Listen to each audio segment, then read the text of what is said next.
Well, good morning. This morning I'm reading from the book of Proverbs. And I'm looking at chapter 11 and verse 18, and it says, "The wicked worketh a deceitful work, but to him that soweth righteousness shall be a sure reward." The wicked worketh a deceitful work. One of the ways that you can tell whether things are being done in truth or whether they're being done in a wicked way is to see if deceit is being used to accomplish the ends.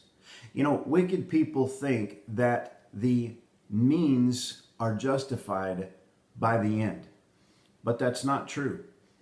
If you have to do underhanded, deceitful, hidden things in order to accomplish your purposes, well, obviously they're not very good purposes that you're aiming for to start with. And so the wicked person uses deceit. Where would that idea come from, to use deceit? Well, in John chapter 3, Jesus says this in verse 19, "And this is the condemnation, that light is come into the world, and men love darkness rather than light, because their deeds were evil." You see, darkness hides evil deeds. He says, "For everyone that doeth evil hateth the light, neither cometh to the light, lest his deeds should be reproved. But he that doeth truth cometh to the light, that his deeds may be manifest, that they are wrought in God." So the person who is following God has no problem allowing everyone to see their deeds and to see how it is that they are accomplishing what they're doing. Remember the proverb, "The wicked worketh a deceitful work, but to him that soweth righteousness shall be a sure reward." So what is it that you're working towards? Are you having to use deceit and trickery to accomplish your ends? Or are you sowing righteousness, trusting that you're going to receive a reward for that? The idea of using deceit to accomplish your purposes comes from the devil. John chapter 8 and verse 44, he says to the Pharisees of his day, "Ye are of your father the devil, and the lust of your father you will do. He was a murderer from the beginning, and abode not in the truth, because there is no truth in him. When he speaketh a lie, he speaketh of his own, for he is a liar and the father of it."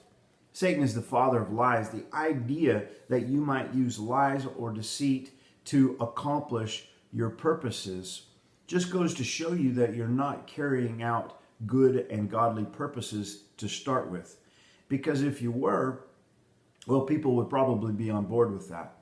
But because it's not a good and godly purpose, you have to hide it. You have to try to cover it up. You have to sneak it in somewhere.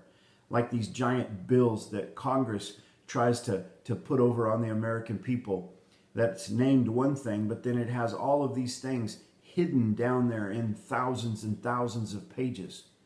That's deceitful. And the Bible tells us here, it's the wicked that work a deceitful work. You and I, we don't want to be doing that. We don't want to be working deceitful practices and using trickery. Listen, if it's not out in the open, let's not do it. Because the proverb goes on to say, "But to him that soweth righteousness," you see, that's what we ought to be doing in our lives, in our ministry, in everything that we do. We should be sowing righteousness as we go. And it says that person shall receive a sure reward. To the one who sows righteousness, there's a sure reward. Listen, God knows, God watches, God sees, God knows and pays attention to everything that's taking place. And so let's think about the process of getting to where we want to get. If we have to use lies, deceit, and trickery to get there, is it really where we want to go? You know, sometimes it's a legitimate end that somebody wants, but they can't get there through normal courses. So they have to use deceit to try to get to that place. It's not worth doing, because God knows. And someday we'll answer for what we've done. Listen, I just want to encourage you. Let's live lives where we sow righteousness, led by the Holy Spirit of God. God bless you. Hope you have a great day.